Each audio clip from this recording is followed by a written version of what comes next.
उन दिनों में जिसने भी पापा से मुलाकात की, उन दिनों 2-3 ऐसे बड़े नेता हैं बिहार के जिनकी पापा के साथ घंटों तक मुलाकात हुई। उन सबसे आप पूछें, नित्यानंद राय जी उनमें से एक थे।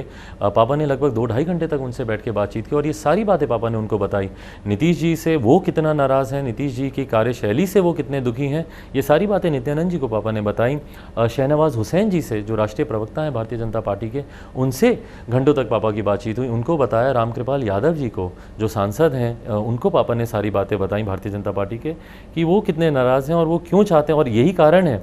देखिए, हम लोग ज़रूर ये चाहते थे कि अगर ये गठबंधन इसी तरीके से रहता है तो बिहार फर्स्ट, बिहारी फर्स्ट को विजन डॉक्यूमेंट में इनकॉर्पोरेट किया जाए, एक साझा न्यूनतम कार्यक्रम बने। मैं ज़रूर चाहता था, क्योंकि नहीं विश्वास था मेरा कि ये मुख्यमंत्री 7 निश्चय से बिहार का विकास कर सकते हैं। बट जिस दिन इन्होंने 7 निश्चय पार्ट 2 की इन्होंने घोषणा कर दी, मेरे पास विकल्प ही नहीं बचा था, अलग राह लेनी थी, और पापा चाहते थे कि हम लोग अलग चुनाव लड़ें। अब क्योंकि आप अलग चुनाव लड़ रहे हैं, पहले चरण में तकरीबन 42 कैंडिडेट्स आपके उम्मीदवार हैं, बहुत सारे उसमें वो हैं जो बीजेपी छोड़ के आए हैं। दूसरे चरण में भी 53 सीटें पर अभी तक आप लोगों ने नाम की घोषणा की है।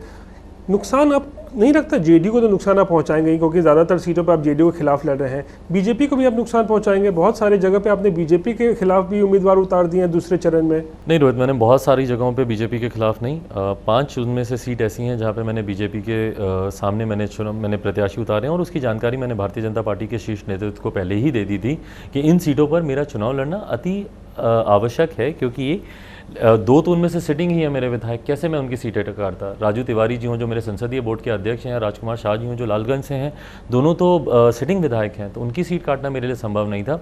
और उसके अलावा जो बाकी की 3 सीटें, उसमें से एक मेरा छोटा भाई रोसड़ा से चुनाव लड़ रहा, और बाकी 2 जो हमारे प्रत्याशी जिन्होंने एक लंबे समय से पार्टी के लिए मेहनत की है, पार्टी के लिए काम किया है, तो ये जानकारी मैंने भारतीय जनता पार्टी के शीर्ष नेतृत्व आदरणीय JP नड्डा जी को लिखित रूप में ही मैंने दे दिया था कि इन सीटों पर मेरे लिए प्रत्याशी खड़े करना ज़रूरी होगा, और इसको फ्रेंडली फाइट के तौर पर देखा जाएगा। मणिपुर में भी हम लोगों ने इसी तरीके को नुकसान इससे होगा नहीं होगा रोहित, हम लोगों ने मणिपुर में भी इसी तरीके से चुनाव। देखिए, केंद्र में गठबंधन, ये गठबंधन धर्म की परंपराओं में ही रहा है कि केंद्र का गठबंधन अलग होता है और राज्यों में गठबंधन अलग होता है।